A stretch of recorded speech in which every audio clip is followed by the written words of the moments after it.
Assalamu alaikum everyone and welcome to a new session from MAV Health and Wellness Committee. I'm your host Asma Shoaib. I pray you are keeping safe and taking the necessary precautions from COVID-19, including taking your booster doses. As you all know, February is the American Heart Month, which means it is the time to focus on our heart health, both physical and emotional. Hypertension is the highlight of the heart health in 2022. High blood pressure is a leading risk factor for heart disease, kidney disease, and vision loss, to name only a few. To maintain a healthy heart and to maintain your blood pressure, what you have to do is to monitor your blood pressure daily, take your prescribed medications, and adapt a healthy lifestyle. And when we talk about adapting a healthy lifestyle, when it comes to heart health, of course, limiting your salt intake and some sort of daily exercise is very important. So please follow that. Um, uh, Maintaining the emotional well-being of the heart is as important as the physical health. And when it comes to the emotional health of the heart, of course, the better we are in our relationship, the happier we are, which will affect our physical health and make our heart more healthy. Studies have shown that if somebody is in supportive relationships, they live a long and happy life. And to talk more about on the topic, I have Ms. Masuma Farshiti with us. She is a counselor from wellness through counseling, and she will talk more about the topic. But our goal of today's talk is to bring some type of compassion in ourselves, to improve ourselves, so we can become better in our relationships, regardless if these relationships are our family relationships, work relationships, or extended as a community relationships. Of course, bringing like taking care of ourselves first is the goal from this talk. And then if you learn something new and if you practice something and it helps you, please share it with others as well. So I welcome Sister Masume to you on my session. It's been a while since we met. I'm really happy to see you. Please let us know more. First of all, please introduce yourself. Let us know about something about you and your practice. And please, the screen is all yours. So please share your screen and let's know about the topic more. Okay. Thank you, Asma. Yeah, so I'm a marriage and family therapist resident in wellness through counseling, and also I work with children and their families at the Crossroads Family Counseling Center in Fairfax and the Heartleaf Center, which is the nonprofit branch in Fairfax. So as I was telling you before we started recording that I really love this topic. This is very central to health and well-being, as well as central to us as Muslims, to our identity and our principles and values. So thank you for this is like giving me like a really soft toss for a home run. This is an easy topic to talk about. We could talk about so many different features of this. I'm going to go ahead and share my screen. And so compassion in healthy relationships is a really essential component to, as Esma was saying, our own health and well-being. There are not only individual health implications of how we treat ourselves in our own minds and how we take our daily life events, like if we're taking it in a way that we're really hard on ourselves and we're putting a lot of pressure and anxiety on ourselves, this does affect our heart rate and our blood pressure, the health of our circulatory system and our blood vessels, and it can affect our risk for heart disease, stroke, and other kinds of disorders like migraines that actually over time damage your brain. And but also it affects our relationships when we're in that kind of state of emotional state, when we're in that kind of state of mind. Other people feel it too. And there are lifespan differences between relationships that are healthy, like people who are in very healthy marriages where they have high marital satisfaction and they really do take care of each other emotionally, and relationships and close family relationships where there is a lack of compassion, like there's a lot of coldness or harshness, maybe even abuse. There are lifespan differences within those families for individual members. So the issue of compassion, relationships, and health and well-being are very much tied together. And for us as Muslims, of course, we know that Allah subhanahu wa ta'ala starts his book to us with compassion, with, in the name of Allah, the compassionate, the merciful, like Bismillah ar-Rahman ar-Rahim. And Allah subhanahu wa ta'ala repeats this over and over to us. But he also started his creation with compassion. So there's a hadith of recorded by Bukhari that talks about this, that when Allah decreed the creation, he pledged himself by writing in his book, which is laid with him, my mercy prevails over my wrath. So it's not just a principle for Muslims, it's a predominant principle. And also we know that this is not only an attribute of Allah subhanahu wa ta'ala, but this is something that he gave us as human beings and other creation as well, so that we can also experience compassion inside ourselves and between ourselves and other people and other creation. So that like the second hadith here on the slide mentions that Allah divided his mercy, his rahmah, into 100 units. And out of that, he sent down one for jinn and mankind and animals and insects to engage with each other in this world. So through that 1%, which is still really infinite, right? We love each other. This is how we have compassion, right? Allah subhanahu wa ta'ala gave that to us. And what we do with it is we love each other and we take care of each other. So even a wild animal that is so, equipped to attack and be aggressive, like with its fangs and claws and like its musculature, like it's created for something very, kind of scary to us, right? Because we're not predatory animals exactly. But when you see this kind of animal with their own child and their own, like offspring, they're so gentle, and you can really see that Allah subhanahu wa ta'ala gave every creature this mercy.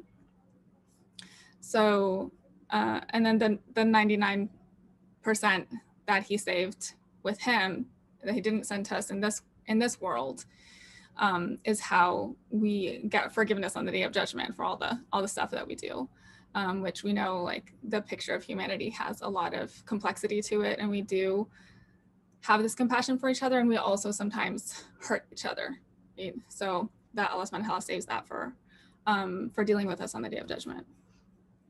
So I usually bring this hadith up when I'm working with families and especially couples, because I find it so incredibly touching and moving spiritually for myself, that in my work as a family therapist, this is what I do. This is what I get to see every day in my work, is I witness the rahmah that Allah put between us. This is how we forgive each other. This is how we are emotionally warm with each other. This is how we teach each other in such a gentle way that we can really give to each other from ourselves and have that emotional connection. And through giving, of course, we take, right? Because that's how we bond. And then we lean into those bonds when we need them as well. So even more specifically, looking at family relationships and how Allah's rahmah, like the concept of compassion, interplays with family relationships.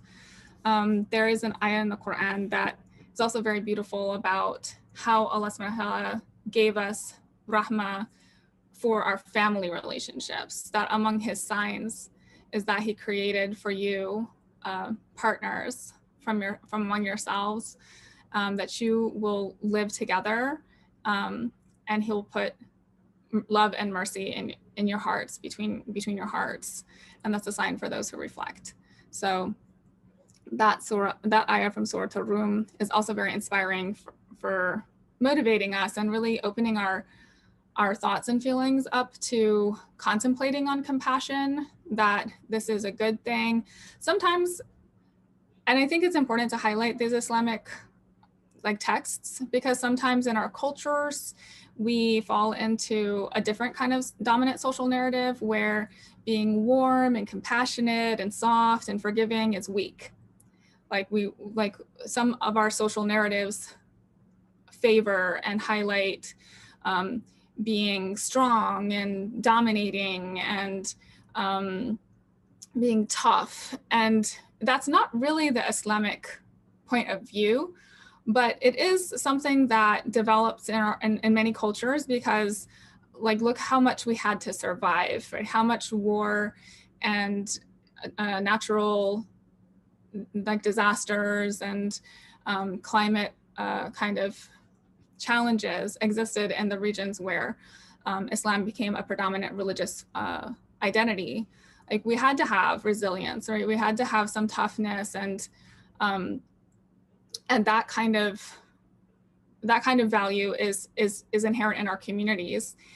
And so we have to sometimes be intentional and thoughtful about welcoming and becoming comfortable with our softer side that Allah subhanahu wa ta'ala actually highlights as his mercy to us. Like, this is a gift. This is not something we want to reject or hide or be ashamed of. Like, if you bring flowers to your wife, for example, or you make your husband's like favorite dish, or you kiss your child's head, or in some cultures that's considered weak, unfortunately. But Islamically, really, those are things that are good deeds, right? We get ajr for that. We expand our own faith, our own like sadr, like our own like heart space becomes relaxed, and you can feel that physically as well as spiritually and emotionally.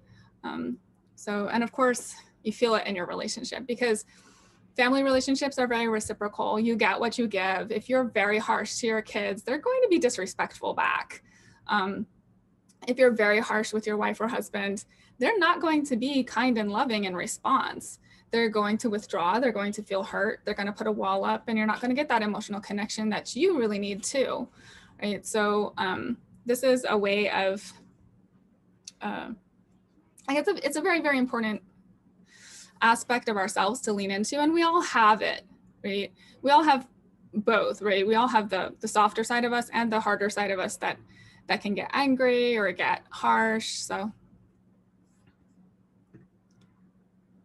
I want to extend the concept of compassion here to look at compassion from a psychological lens as well, from a family science lens, that compassion can start with yourself and extend out to your family, your community, how you think about and treat humanity, and creation in general, like the environment and animals.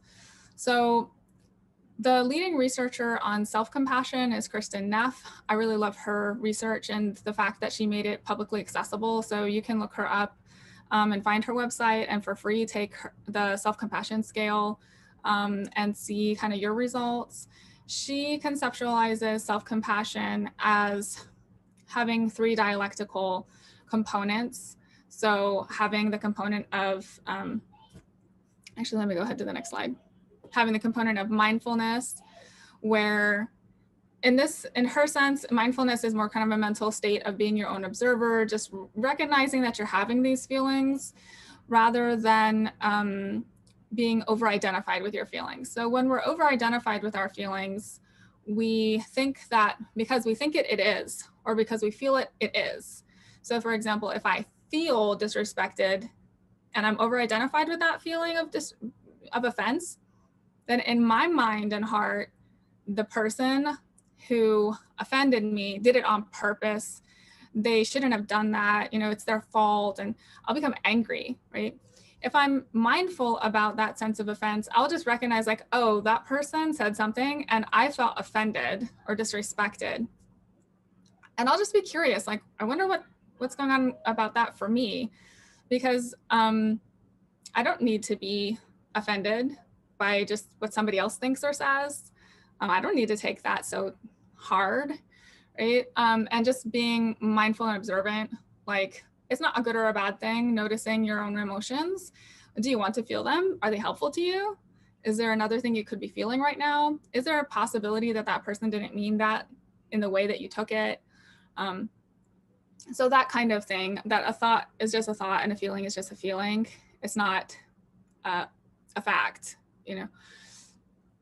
The second component, or another component in Neff's conceptualization of self-compassion is kindness to yourself versus judgment. So this is that inner critic voice that we all have that might sound a lot like a parent or sibling or a teacher or somebody who was at some point in your life, usually childhood, very harsh on you, that we do it to ourselves in our own minds. Like we internalize that voice, and we try to keep ourselves in check so that we don't make mistakes or get criticized by other people or punished or embarrass ourselves. So that self-critical voice, that self-judgment, it can be something we use to like push ourselves to high performance, but it's not the only way to avoid mistakes and embarrassments, and it's not the only way to achieve things at high performance level. In fact, it's a really self-destructive way, because eventually that way leads to that kind of type A personality issues where we harm our relationships and we harm our health, and we're more liable to have like an early heart attack and things like that. Encouraging ourselves to high performance, or putting ourselves in check for different things, being our own self-manager in a compassionate way where we recognize our strengths and our liabilities and we're forgiving to ourselves, is actually much more motivating for high performance, as well as more like just easier to be around, right? The process encouraged people to have an easygoing manner, and rather than to be a person who like other people have to walk on eggshells around, and it just feels like when they enter the house, like there's a dark cloud and everybody has to go hide. You know, we don't want to be that person. And sometimes we become that just because we're so hard on ourselves, and then we become hard on others, especially the people we love the most, who we feel identified with. Like we feel like our children and our spouse, if they behave a certain way, that's embarrassing to us too. Or if they achieve a certain thing, we'd be proud of that. Then those people start to fall psychologically into the fold of how we treat ourselves. So being compassionate to ourselves is really the key to being compassionate to others. Once we are able to tell ourselves, it's okay to mess up, it's all right that, you know, that I spilled that thing, or that I forgot about that appointment, or it's okay that this wasn't my best performance ever in whatever my work is. Then we can also say that to like our children and our partners and our best friends and the people we work with and the people we live with in communities of belonging, so that we're putting that vibe out there of like compassion and forgiveness, and softening those relationships, rather than being someone who becomes that inner critic voice in someone else's mind one day, where they're hard on themselves because we were hard on them. Instead of seeing their own like bright potentials and how really wonderful they are, you know. So we don't want to dim each other's like internal lights that way, if that makes sense. So judgment is that good or bad thinking, which, you know, sometimes intersects with our moral judgment. There is a difference when we feel like, okay, I have a value here that I need to behave in accordance with, and how can I do that the best I can, versus feeling ashamed, like I could never be good enough, or I'm inherently worthless, or, you know, feeling shame and feeling guilt are two different things when it comes to judgment versus compassion in our own minds. When we feel shame, we're feeling shame about ourselves as a person, like there's something wrong with us, versus feeling guilt, which can be helpful to motivating us to be doing something more in line with our values, where we're just recognizing like, oh, that feels like that touches my conscience. Like I probably shouldn't have done that. How could I have done that better? How will I do that better next time? You know, and still be compassionate with yourself around that. And the Prophet ﷺ mentioned this kind of compassion when he mentioned that like every joint of a Muslim should do a sadaqah every day. And if you can't find any, like the hadith is a bit long, but if you can't find any sadaqah to do for somebody else, at least do a sadaqah for yourself. At least restrain yourself from doing a bad thing. right? So that's a kind of compassion we show ourselves when we're taking the time to develop our moral reasoning. And that's different than judgment, right? Because we can still do it in an accepting and compassionate way. And then the third component that Neff points out and researches as part of self-compassion, and something that people who have a high degree of self-compassion exercise, is a feeling of universality of the human experience. And this is as opposed to feeling isolated. So that feeling that we get when our iman is low and we're really feeling so down, which can happen to anybody, especially without, social supports. And if there's just been like knock after knock on your sense of self and identity and your relationship with Allah subhanahu wa ta'ala, that sometimes people say things like, why me? Like as if in all humanity, this has only happened to you, right? Versus feeling like, okay, this happens, this happens. This is part of the human experience. If you get an illness, if you lose a job, if you experience, like a fall in your own kind of like social sphere or something, a fall of grace, whatever kind of unpleasant experience, to recognize that doesn't mean that's who you are or something specially designed to torture you, but that is part of the human experience. Like Allah subhanahu wa ta'ala talks about this in the Quran a lot, and we can draw a lot of resilience from the Quran in this way, where Allah subhanahu wa ta'ala says, like, do you think that you will be tested just because you said you believe? Like, no, things will happen to you, right? You'll experience loss of life and poverty, and like you'll experience things. This is the nature of life. This is the nature of human life, that we have to go through hardship in order to figure out who we are and what we're made of. And in order to grow in those ways. If life was always easy, we just wouldn't be who we are. So really feeling like the universality of human experience applies to us at all moments. And really asking ourselves, like, what is it that I'm supposed to learn about myself, about my creator, about life? What is it that Allah subhanahu wa ta'ala would be most pleased with me doing with this opportunity? Rather than feeling like, oh, here's another bad thing happening to me. I'm just cursed, and, which can happen, right? Those kinds of down feelings, especially if there's some depression going on, that can happen too. So if we have more self-compassion though, if we tap into more of that mindful state and that self-acceptance and self-kindness in the universality of human experience, we're more resilient. We can kind of take the bumps and bruises in the day without getting so upset and so down on ourselves. So that's easier on our relationships as well, because as I said, especially when it comes to attachment relationships, that's how attachment works.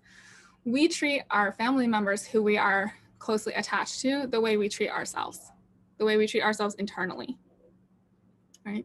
So if we push ourselves really hard, if we're really critical on ourselves, we're likely pushing and being critical on our kids and our life partner as well. And maybe even our best friends if we're that attached to them. And that's difficult on relationships. That pushing pushes them away. And breaks part of who they are inside, right? It degrades their self-esteem. And people need their self-esteem and self-agency for their health and well-being. That's an essential component, because if you feel down and helpless, you're not going to take the measures of like eating right, self-care, exercise. Everybody needs that feeling of I can do it. What I need for myself, I can go get. So on the other side here, I made some notes about compassion in relationships, like how compassion shows up in healthy relationships. So one thing I want to mention is that in healthy relationships, compassion is reciprocal. And I mentioned before that family relationships tend to be reciprocal. It's like a space that some people imagine it as like you have two houses and there's a garden you share between them. Like, what are you planting in that garden? what is the other person planting in that garden? Are you throwing some garbage in that garden? You better go get it out and, make a repair. So that you can see like what you're contributing and what they're contributing to that relationship space. There are relationships and there are people in the world that this component of a healthy relationship is missing for. Sometimes this happens with personality disorders and even not with personality disorders, sometimes it's just, some personality incompatibilities in the relationship where somebody is overly giving because of their own life experiences. That's kind of the role they played to survive. Or somebody doesn't have a sense of their own boundaries where other people hurt them and take from them in essential ways without the other person ever realizing, because they never showed it. They never asserted the boundary because they never felt that their boundary was being crossed because they've never had them. They never had those clear, healthy boundaries. And people who take advantage of others tend to find these people and partner with them because they see the opportunity and the benefit to themselves. And they really don't give back in equal measure or in a healthy way. So I want to just mention that in a healthy relationship, compassion is a reciprocal process of give and take. And sometimes you take care of the other person, sometimes they take care of you, sometimes you're generous to them, sometimes they're generous to you. So you can feel that there's a sense of appreciation for your giving and sacrificing, as well as that you're not giving too much, and that is something, some people need to work on not taking too much, and some people need to work on not giving too much, right? So also in healthy relationships, there's acceptance of your personhood. So you feel affirmation. And that's a huge source of compassion that we can give each other, right? If I accept you as you are, even your quirks and idiosyncrasies, even the mistakes you made in your life that helped make you who you are because you grew from them. And in a healthy relationship, there are reasonable expectations. So that acceptance of personhood and affirmation, it's who you really are. It's not some ideal version of you that's like fantasy in the clouds, like you're on a pedestal, but it's a really reasonable expectation that you are who you really are, and I like you that way. I like things about you, and I trust the person you are, right? And I acknowledge your limitations and accept them. In healthy relationships, compassion also shows up as an ability to articulate your needs. So when you feel acceptance and affirmation of your personhood, then you feel able to speak to your real needs, and know that if the other person can't take care of them, which, for example, in a marriage, you can expect that that's going to be like a 50-50. Like reasonably speaking, when you articulate your needs, you can expect your partner to meet them about 50% of the time.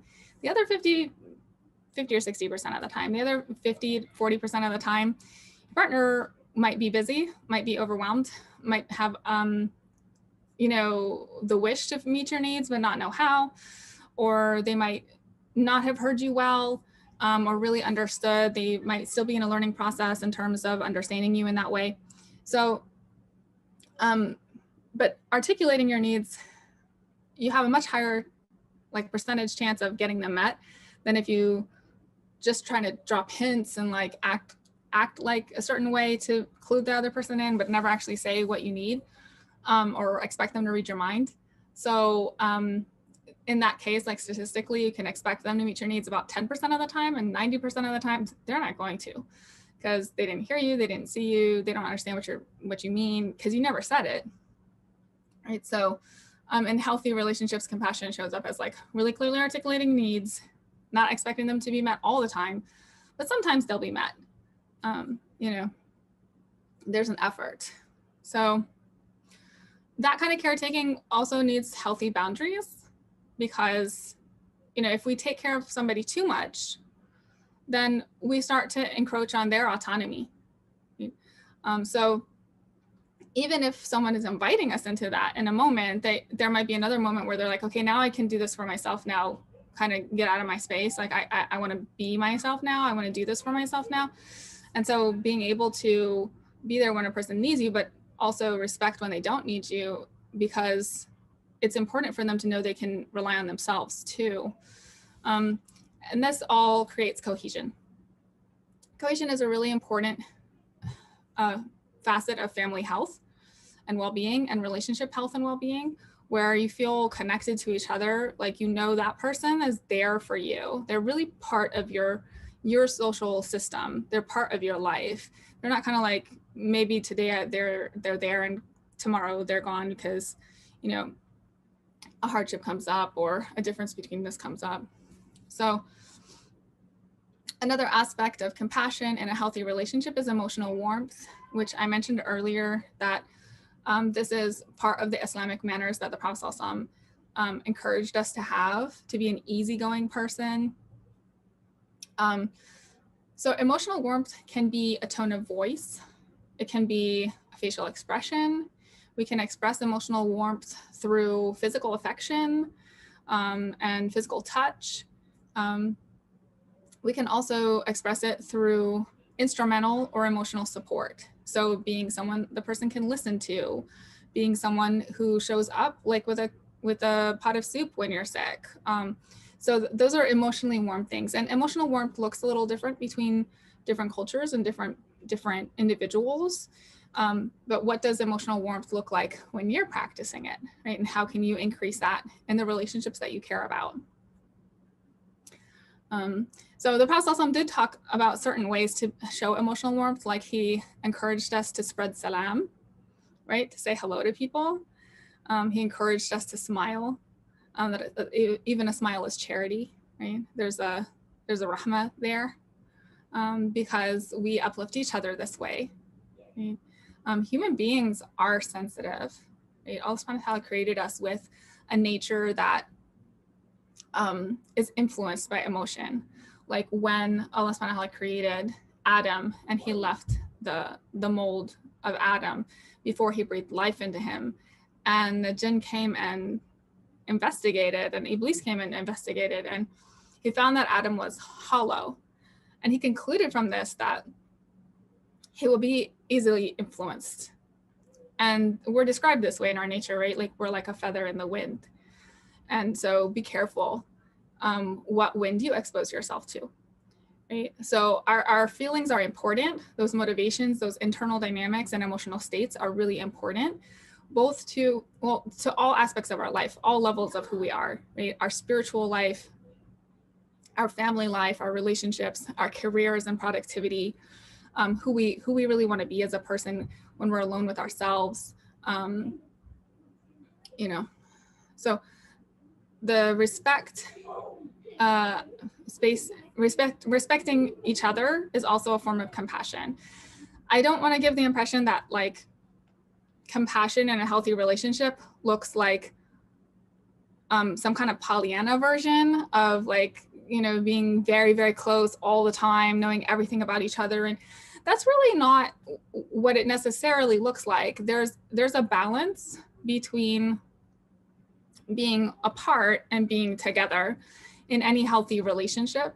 And one of the benefits of respecting the time apart is really respecting each other's differences and being okay having different likes and dislikes, having different interpretations of our values system, having a little bit different identities from each other, even within a life partnership, even within close family relationships, so that everybody feels free to be genuine, because we can't really connect with each other until we are genuine and able to express who we genuinely are to each other. So I wrote down here the Michelangelo effect, because that's something in family science that I think is an incredible phenomenon to just reflect on and explore. That the Michelangelo phenomenon, or the Michelangelo effect, is when two people partner in life in a romantic partnership. So they join together for marriage, that in which each person believes in each other's ideal self. So we all have a real self. I'm trying to watch my time here. We all have a real self that is like how we actually behave, how we actually feel, and the thoughts we actually have. And then our ideal self, which is our construct of what we would like to be, how we would like to behave, how we would like to feel, and how we would like to be thinking. And the gap between those ideal and real selves can be closed by, acting towards our own values, like acting more and more in line with our own values, and growing and having opportunities to figure ourselves out and express ourselves. And so when we marry somebody whose ideal version of us is different than our ideal version of us, there's a problem of a lack of acceptance, really, right? And that's going to be a lot of conflict sooner or later in the marriage, right? But when we marry somebody whose ideal version of us is exactly ours, then we are more likely in life to become that. And so it's not just that we feel good when we're compassionate and accepting and warm and supportive of each other. We become a different person, and more the person we want to be. And we get to witness that in our partner and in our children and in our friends. And how amazing is that, right? So that is my 2 cents on compassion and healthy relationships. Esma, if you have any follow-up comments or questions, this is the end of my slide. Thank you so much, Masuma. It was awesome. Like the way you described the word compassion and the way you related them. I think there is no need for more questions, but I'll just ask like a quick thought that's coming to my mind is that have you seen people during your practice, since you deal with people like every day, have you seen people changing at any age if you are trying to teach them how to be better person, and of course being mindful of your thoughts and your feelings and having the difference, like identifying your thoughts over feelings the way you described it was beautiful, and being ourselves, like and accept ourselves as we are. So do you think like people do change when they practice these techniques, and how long usually for should we expect if we are trying to change somebody using these strategies and techniques? Yeah, that's an excellent question. And absolutely, I work with the whole lifespan. I work, like, the youngest clients I work with are like 2 years old, and the oldest clients I work with are like in their elder years, so in their 70s. And it's been really interesting to me when you introduce the idea that, that voice that's so hard on yourself, it could take a vacation. You don't actually need to do that. You are who you are. And you don't need to beat yourself up to be that. You just are this wonderful thing.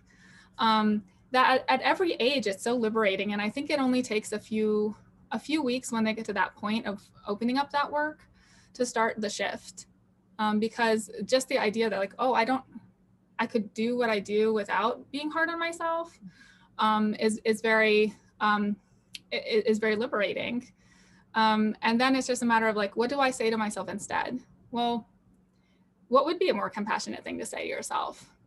What would you say to a best friend? What would you say to your own child? What would you want them to think of themselves in that moment? I mean, people can really quickly tap into, oh, I would tell them, don't worry about that. It'll be okay. And, you're good at that. Don't worry so much. Don't stress so much. It doesn't have to be perfect. And, like, okay, how would it be to say that to yourself? So it happens really fast once they're ready for that. But I think building the relationship and the climate of being ready for that can take a while, maybe a few months or a few sessions, depending on where they're starting out. Thank you so much, Masuma. Thank you everyone for watching. Of course, the goal of this talk and this presentation is to bring some compassion into yourself and then bring it to your family and the community and, of course, the humanity at large. Our goal is to become better than ourselves from what we were yesterday, and not to compare ourselves with anyone else. And inshallah, I hope these talks benefit like as many people as who are watching and can benefit from it, inshallah. If you have any questions, please leave it in the comment box on the Facebook post on the video below, or you can also email me at health-wellness@darulnoor.org, and we will get back to you with all your queries as soon as we can. Thank you for watching once again. We will be back on March 23rd, same time. Until then, take care, stay safe, and thank you very much for watching. Assalamu alaikum.